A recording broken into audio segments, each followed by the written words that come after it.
everyone. Welcome back to another episode of the InnovEU podcast. Today we have new chronicles. This time we'll be talking with Stefanie Thomas. She'll talk with us directly from Brussels. Then we'll have the opportunity to talk with Gordana Radovic.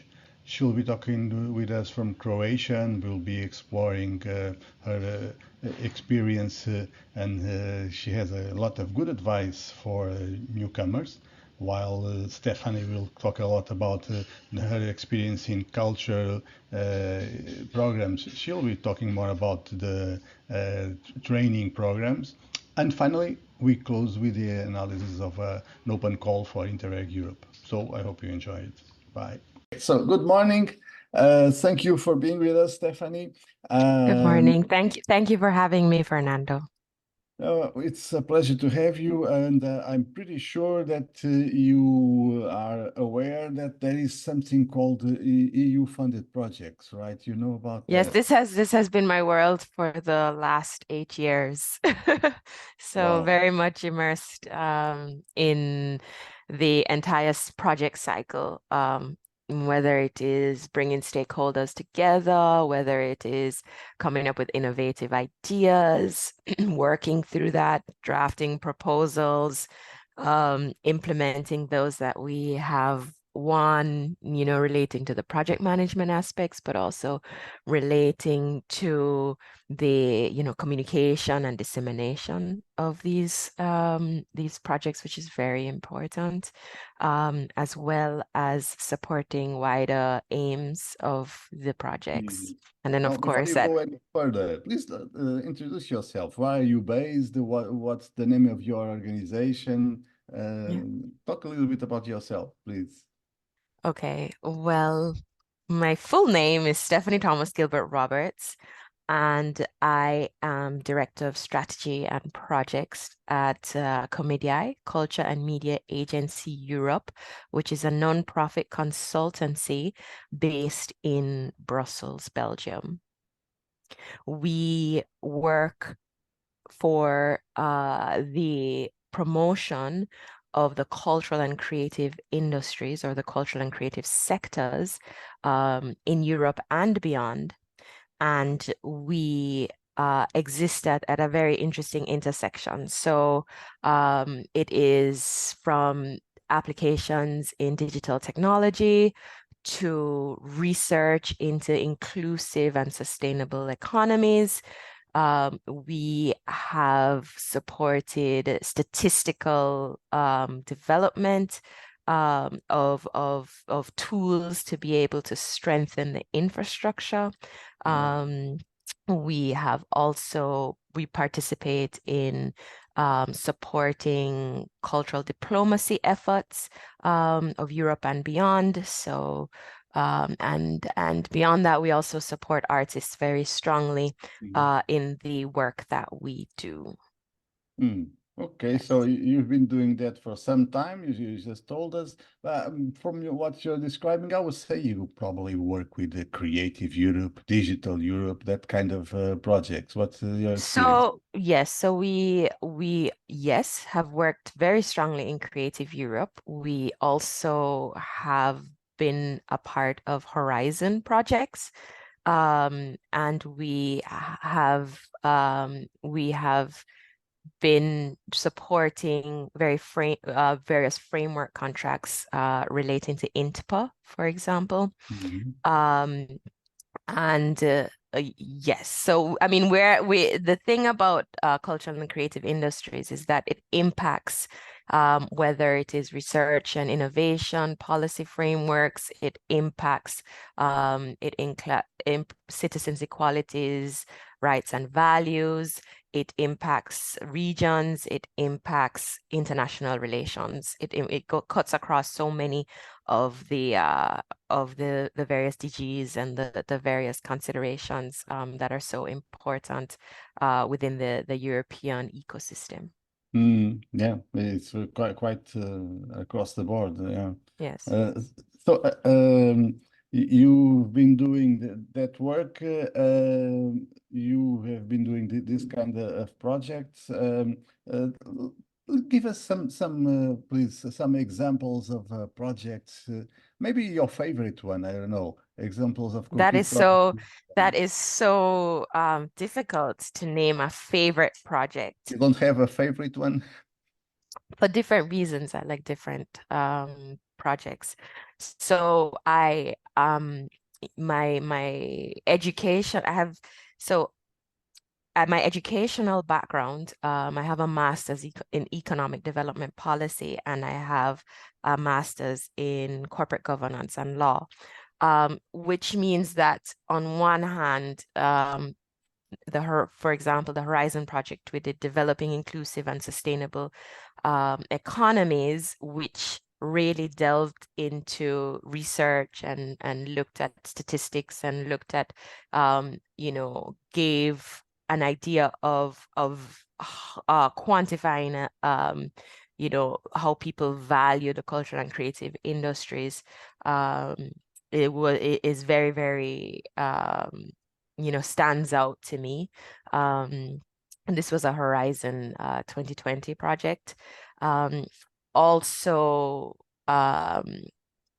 measuring the culture, measuring CCS, which was working very strongly with Eurostat.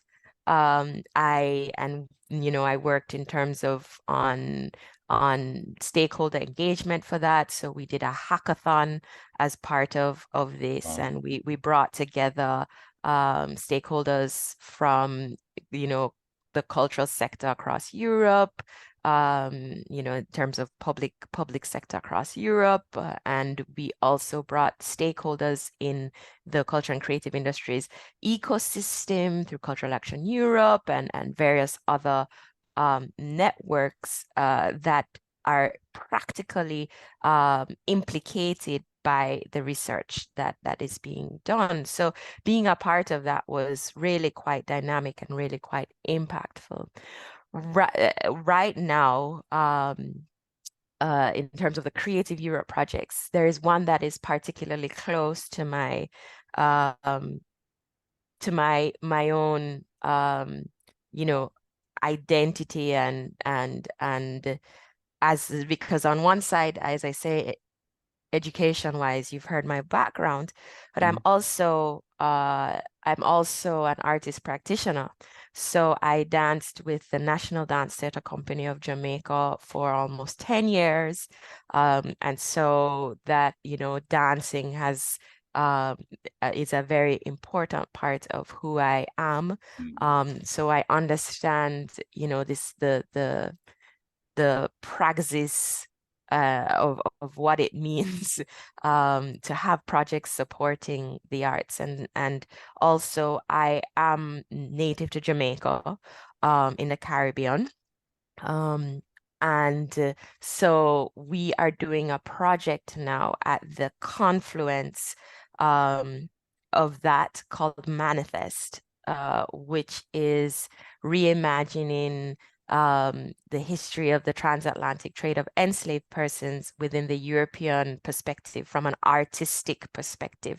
So we have a program we have implemented in which we are supporting 13 artworks by groups and individuals who are really somehow connected and have strong motivations to the subject matter, and looking at it from various different perspectives and multidisciplinary and interdisciplinary, and really elevating it in what they're doing in different ways with audiovisual production and with XR production.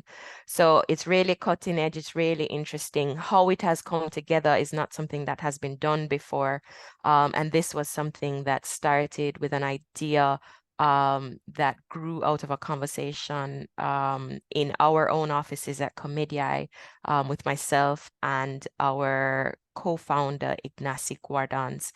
And since it has grown and taken wings in many different directions, and we will have a final exhibition in Nantes in which all of this will happen in September. So Okay. this is particularly something that can change the world, in through artists' perspectives, and many people are very excited about that. And so Well, I yes, can understand that. I can understand that enthusiasm, because it's not all projects that give you that clear sense of the impact they have yes, yes, on the yes, society. It's interesting. So, and that's indeed. what you're doing now. Can you Yes, so tell that's us? one, and there's one other that I would like to mention. Sure. Well, there you see there are quite a there's some others as well, but I want to say we're also working on sustainability in opera, and it's really interesting that we do not necessarily think about the cultural and creative industry sector as unsustainable. Hmm. Um, we we see it as something for the good, the common good, but we don't necessarily pay attention to its footprint. And so this is now looking at opera from the perspective of, okay, well, how do we make opera sustainable? If you think about it historically, opera, they mount a huge set and then they tear it down. And then what happens to that? And how do people travel to come to opera? And, what different forms and how does it impact and who is involved and who is included?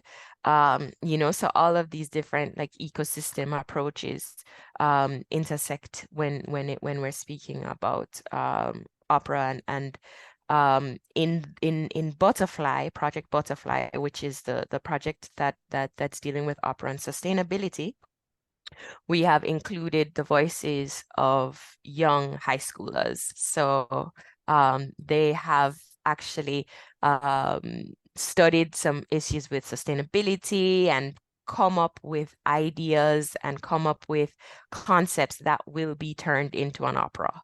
So Hmm. it's really interesting to see that process and to see now the next generation, um, think about actually bringing to life some of these issues. So that's really, really impactful Interesting. as well. Yeah, and I'm remembering that the last opera I could watch was a couple of weeks ago. It was Madame Butterfly, and I was quite impressed with the production. But now that you talk about it, that wasn't, that would leave some trails.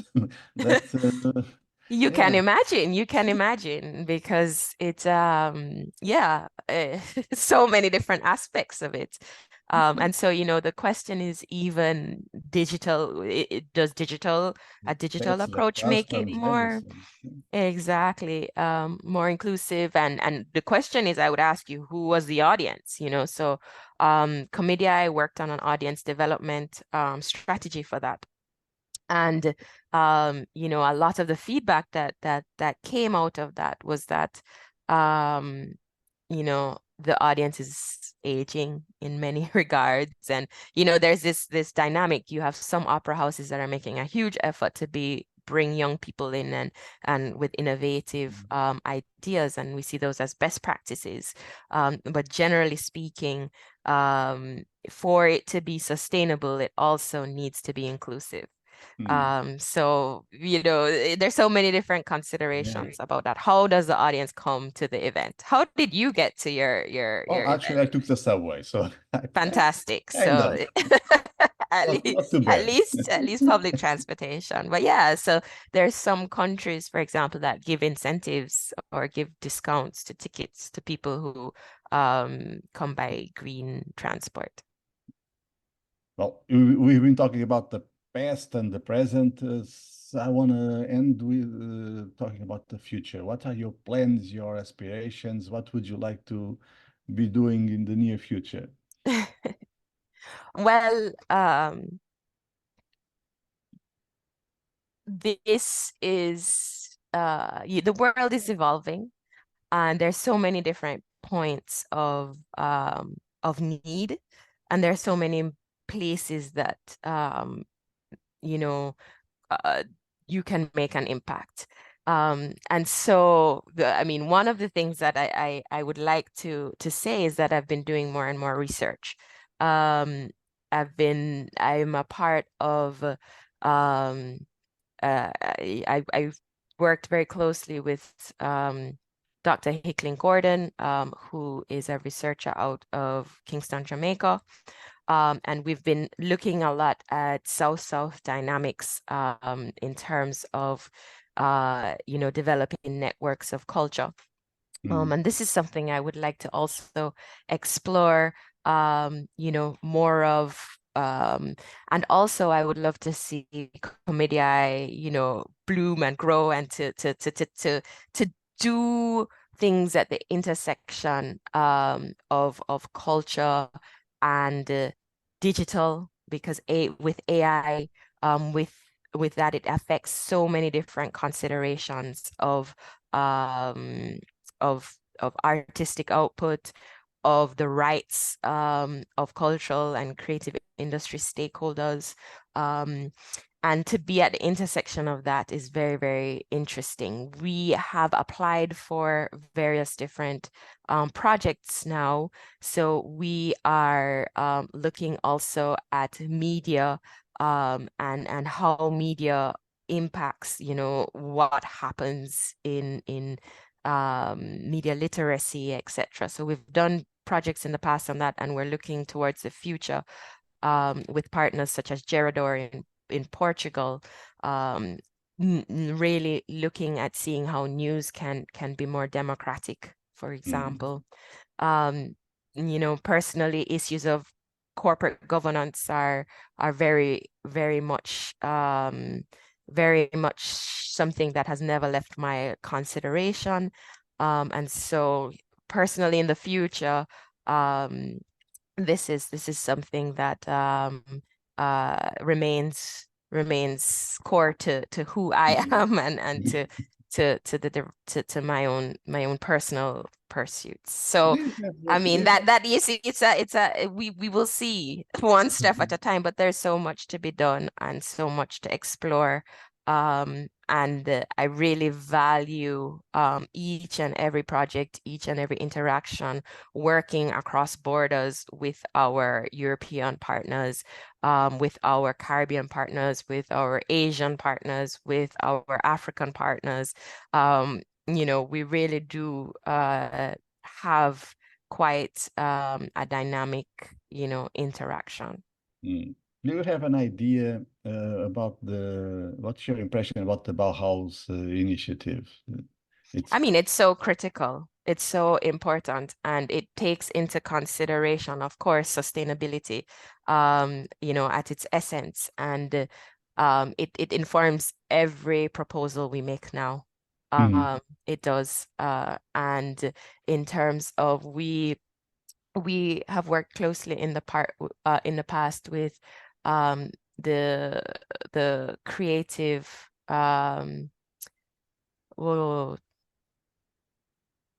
okay, one of our networks, which just slipped my mind, and they are really champions for this initiative. And what it does is it opens space for innovation, and that is an innovation in concepts, and also innovation in how you apply things like culture, things like digital, things like to making the world more circular and having greater impact. So yeah, I think that is, it's such a big part of everything that we do now. I'm sure that CUMEDIAE and Stefanie will be a big part of that future, and we obviously will have your contacts in the podcast notes so that people can get in touch with you for partnerships or whatever. So thank you very much for this time, Stefanie. Thank you so much. Talking to you. Okay. Thank you, Fernando. I hope to see you soon. Thank you. Bye-bye. All right. Thank you. Bye.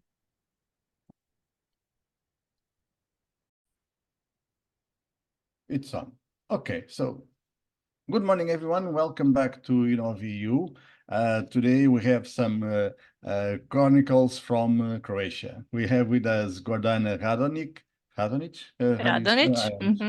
Sorry, I'm terrible. No problem. Thank you for not calling me Jordana. Okay. Where are you talking from? I'm from Croatia. I work in Zagreb, but I live in Slavonski Brod, which is a lovely town mid Croatia. So Google it. Okay. So tell us a little bit about what you do and how you started with the EU funded projects. I have many hats. So I run a couple of None today. organizations. Yeah, but okay, let's just give a broader picture to start off. I run an NGO, also an organization which is Adult Education Center. I cooperate with various NGOs and organizations, but I also have my own company and I provide counseling and help with EU projects. How did you start doing that? It's a long story. As you can see, I'm gray-haired, old and wise.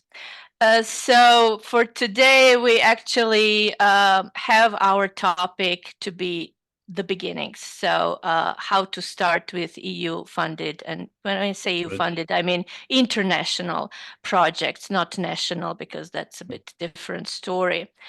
So let me start off with my first personal story. I'm setting you back in the year 2008.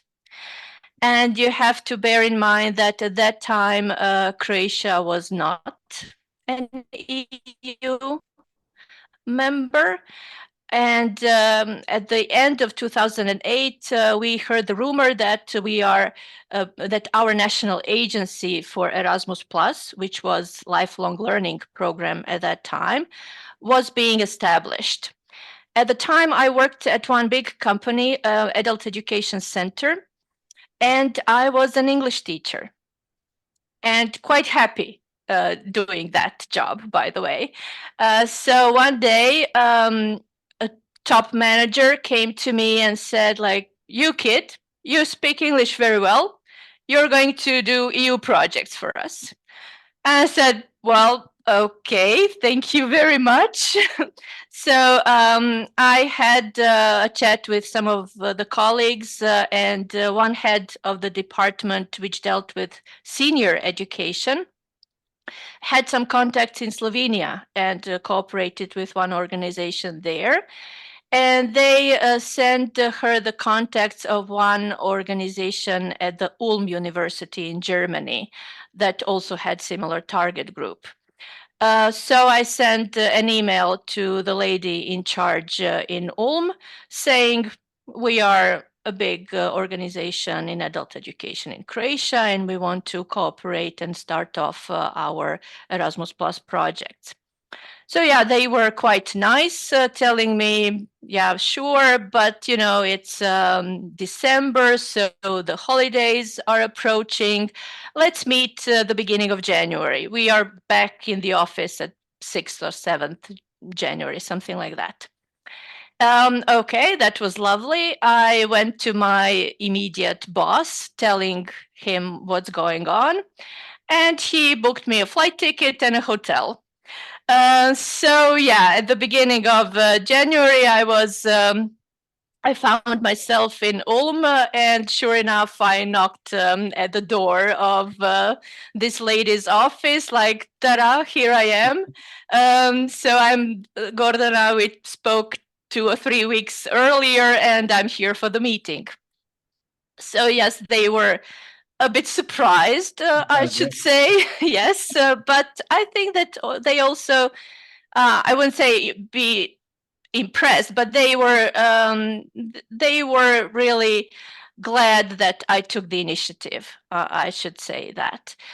So yeah, we started by being their silent partner in one project, one partnership project that it was Grundvik, if you remember, for adult education.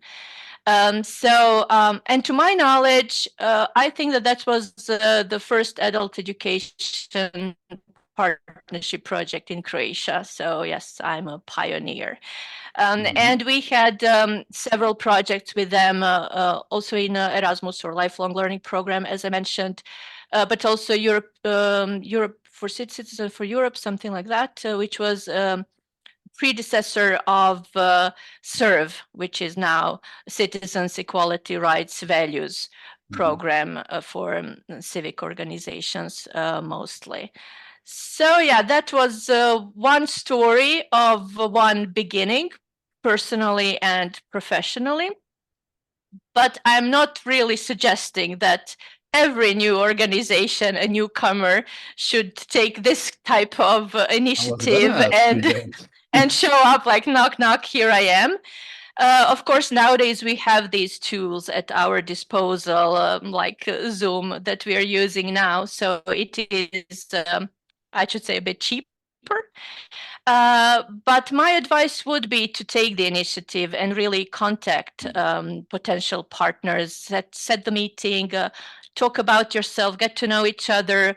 And then the question that I usually get, where do we find these potential partners? And I have several suggestions for the newcomers.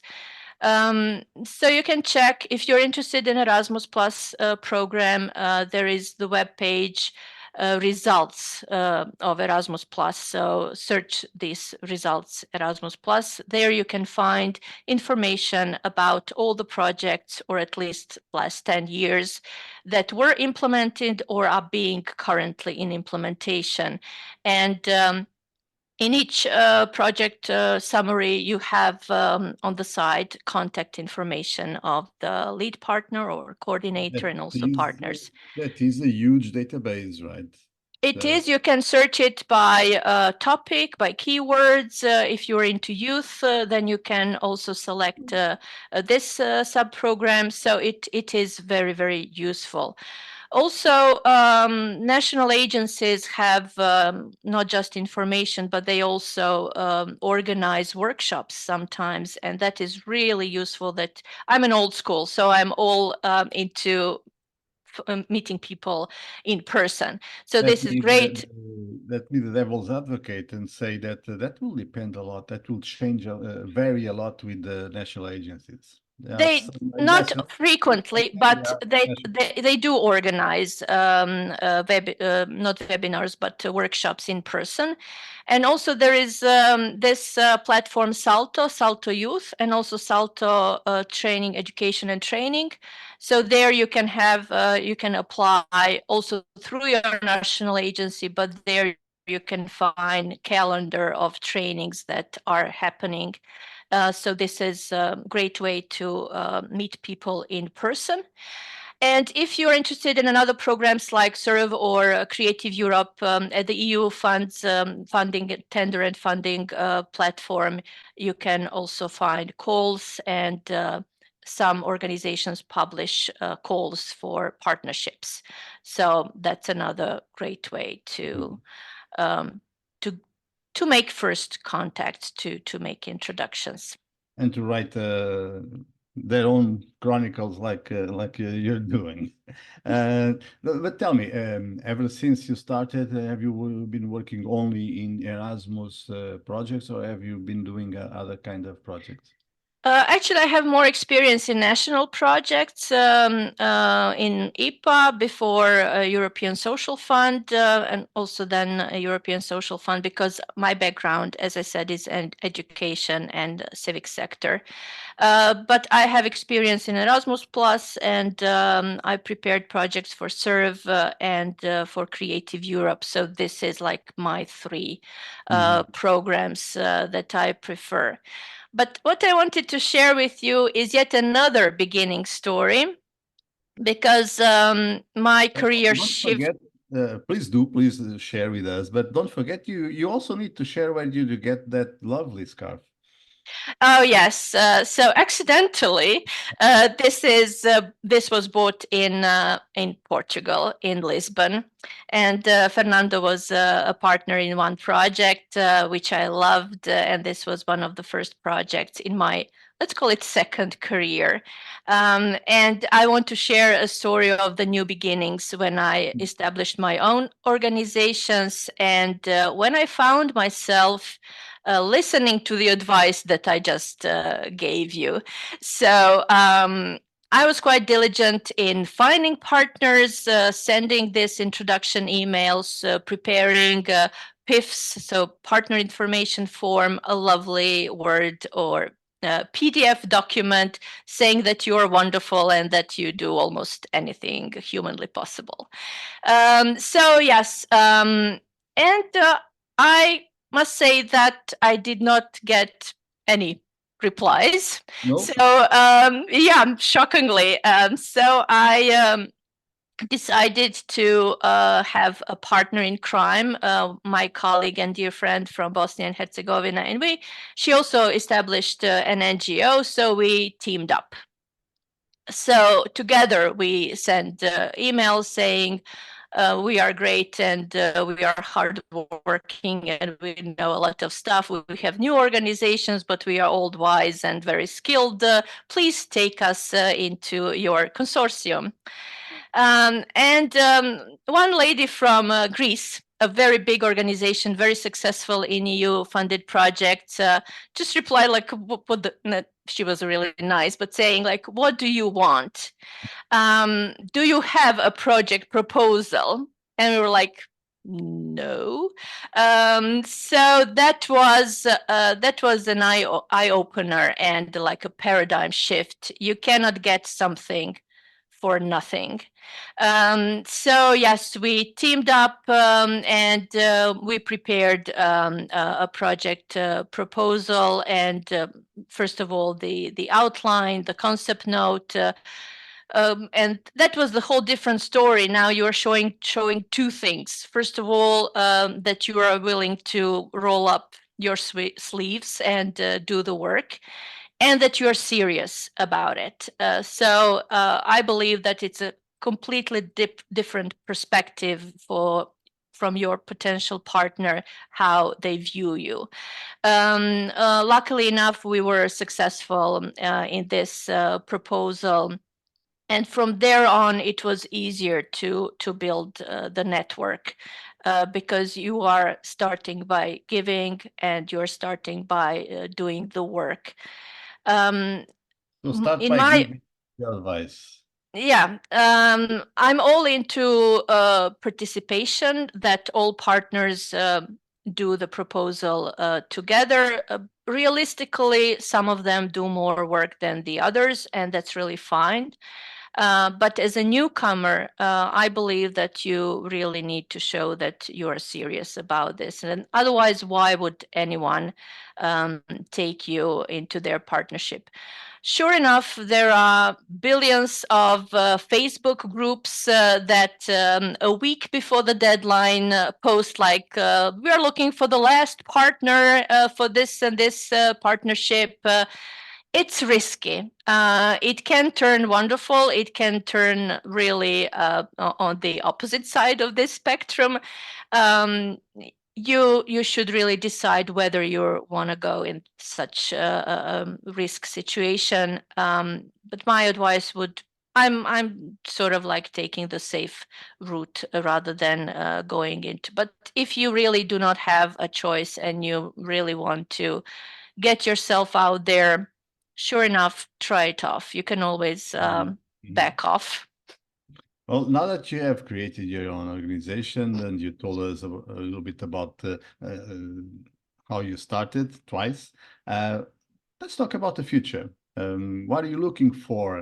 What are your expectations for the future? What the future holds. Let me just say this to contextualize. Meanwhile, after the story you told, Croatia joined the European Union and then it joined the Euro this year, right? Yes, last year, yeah. Last year? Whoa, yeah. Time flies. So this changes somehow your perspective, or doesn't it? Well, of course, there are much more opportunities now. But on the other hand, the competition is much bigger. So yeah, here is We can lament on that, but I think that competition is good.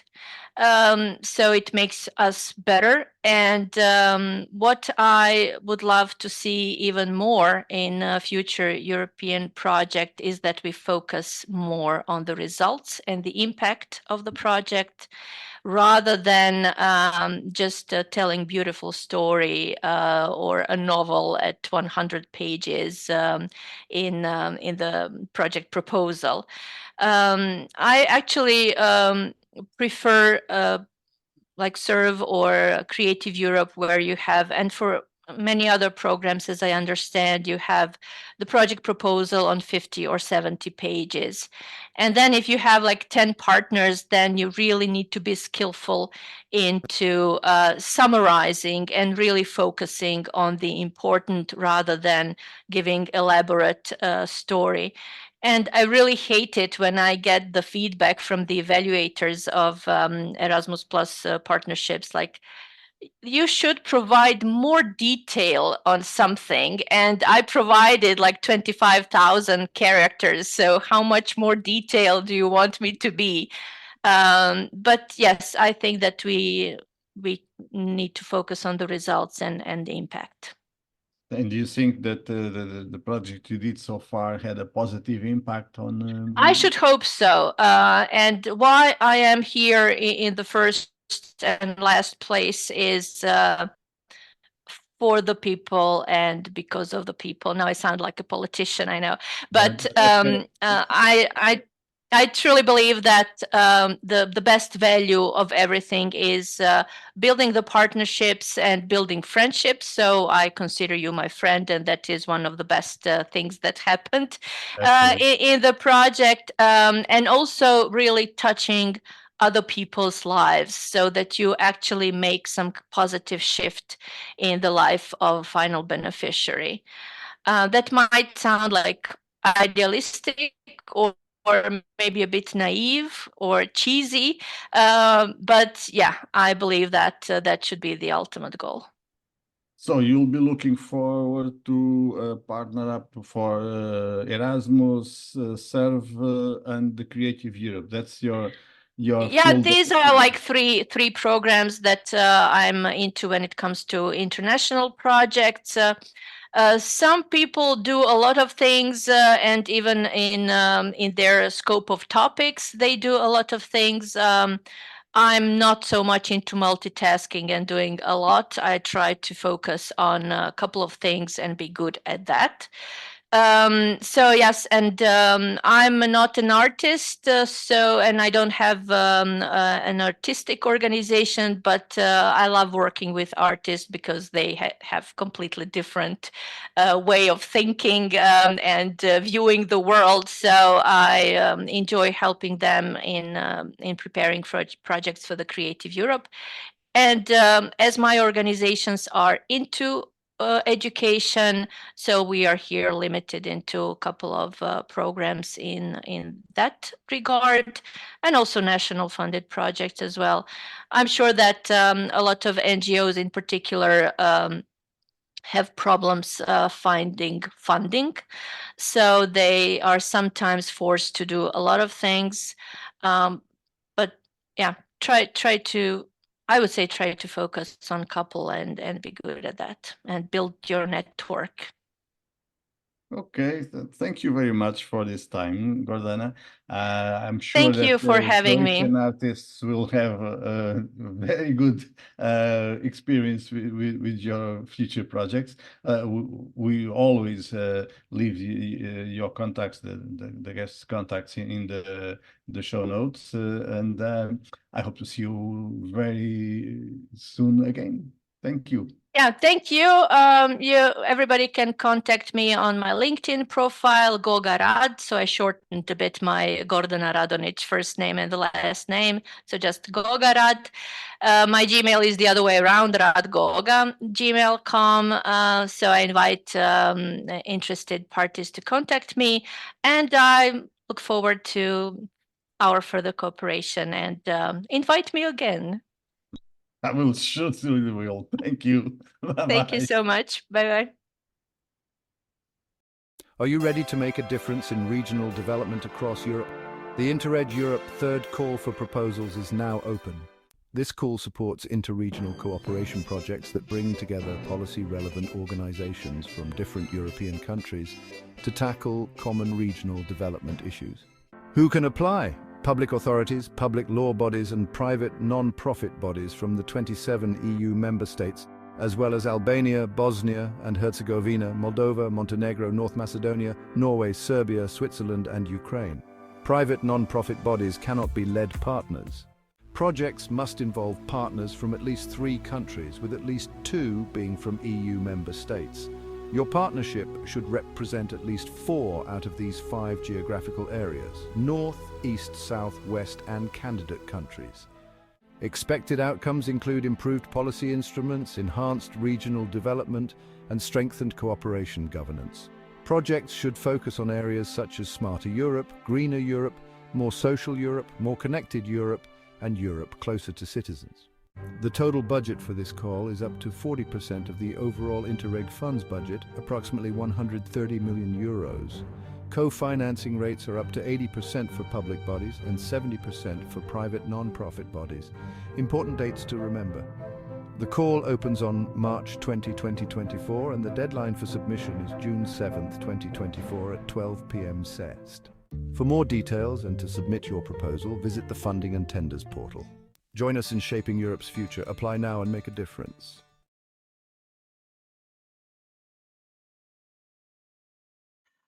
InnovEU, the EU Project Chronicles, is a weekly video podcast.